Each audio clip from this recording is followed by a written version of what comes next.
విద్య సరిగ్గా అందితే పేదరిక తొలగిపోతుంది.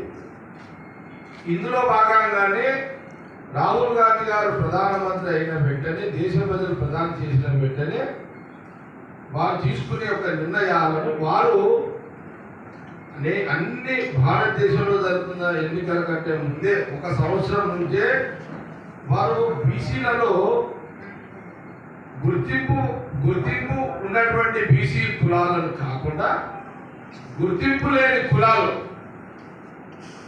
నిన్న ఒక 25 సబ్ క్యాస్టులు బీసీలు వచ్చాయి. సపోజ్ పెద్దమ్మ కులం అంట, పోచమ్మ కులం, అమ్మ వాళ్ళ పేర్ల మీద కూడా కులాలు కొంత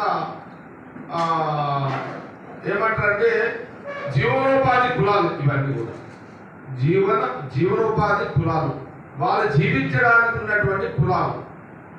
వీళ్ళు గుర్తింపు లేని కులాలు కూడా రాహుల్ గాంధీ గారు ఐడెంటిఫై చేసి, అందుకే బీసీలో ఉన్న కులాలు ఎవరైతే కొన్ని కులాలు వచ్చిందో, ఇది కాకుండా గుర్తింపు లేని బీసీ కులాలను కూడా ఈ యొక్క ప్రధానమంత్రి రాహుల్ గాంధీ గారు పెట్టిన వీళ్ళందరినీ కూడా వాళ్ళకు అంటే ఎడ్యుకేషనల్కి, వాళ్ళకు చదువుకోవడానికి గవర్నమెంట్ పరంగా వాళ్ళకు ఆర్థిక సపోర్ట్ కావాలి, ఉద్యోగరీత్యా వాళ్ళకు భద్రత కావాలి, వాళ్ళ వ్యవసాయ పరంగా వాళ్ళకు కావాలి, అట్లాగే బిజినెస్ పరంగా కూడా వాళ్ళకు కావాలి. ఈ అన్ని ఆలోచనలతోటే రాహుల్ గాంధీ గారు మరి వారు దూరం ఆలోచనతో ఇప్పుడున్న జనరేషన్ దృష్టిలో పెట్టుకొని బీసీలో ఉన్న ముఖ్యమైన కులాలే కాకుండా ఉపకులాల అభివృద్ధి చెందడానికి ఎస్సీలో కొన్ని ఎవరైనా వాళ్ళ పేదరికాన్ని, ఎస్టీల పేదరికాన్ని ఇంకా బ్యాలెన్స్ ఉన్నాయి, అట్లాగే ముస్లింలు కూడా పేదరికాన్ని, ఇవన్నీ దృష్టిలో పెట్టుకొని రాహుల్ గాంధీ గారు ఒక లైన్ తీసుకున్నారు. ఆ లైన్లోనే వారు ప్రసంగాలు, వాళ్ళ యొక్క కమిట్మెంట్, రాహుల్ గాంధీ గారు వారి కుటుంబము ఒక కమిట్మెంట్ అంటే కమిట్మెంటే ఉంటుంది. ఈ రోజు ఎస్సీ ఎస్టీ బీసీ మైనారిటీలు ఆయన ఆ ఫ్యామిలీ చెప్పిన కమిట్మెంట్ ని నమ్మే పరిస్థితిలో దేశ ప్రజలు ఉన్నారు. అది రాహుల్ గాంధీ గారి కుటుంబం యొక్క చరిత్ర.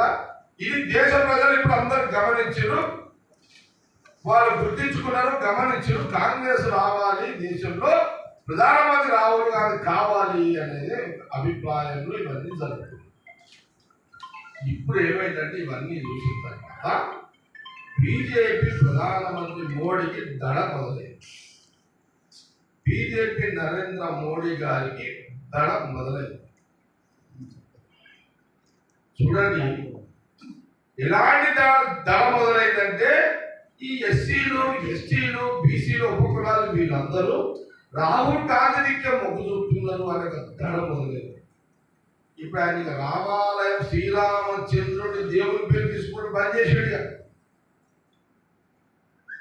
అందుకే నిన్న ఏదైతే ఎస్సీ ఎస్టీ బీసీలకు మేము వ్యతిరేకం కాదు అని మొదటిసారి ఆర్ఎస్ఎస్ చీఫ్ భాగవతి గారు మారడము, రాహుల్ గాంధీ గారి యొక్క నినాదానికి భయపడే భాగవత్ గారు బయటకు వచ్చి ప్రెస్ మీట్ ఇవ్వడం అనేది, అది ఇచ్చిండు భాగవత్ గారు అంటే దానికి మూల కారకుడు ఈ రోజు రాహుల్ గాంధీ గారు.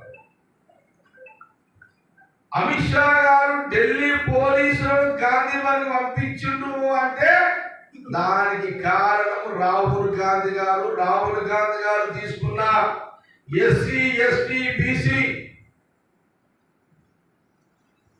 కులాల మీద తీసుకొచ్చిన చర్చకు ఆ కులాలు మాకు దూరం అవుతున్నారు భయంతో ఆ డైవర్షన్ అంటే మేము కూడా ఈ కులాలకు మద్దతు ఉంటామని చెప్పుకోవడానికే గాంధీ భవన్కి ఢిల్లీ నుంచి పోలీసులు వీడి దాకా వచ్చారు, మాకు నోటీస్ ఇచ్చారు. ముఖ్యమంత్రి గారు నోటీస్ ఇచ్చామని బీజేపీ ప్రచారం చేస్తున్నారు. రేవంత్ రెడ్డి గారికి ముఖ్యమంత్రి గారి నోటీస్ వచ్చింది లేదా అఫీషియల్గా మాకు ఎక్కడ తెలియదు.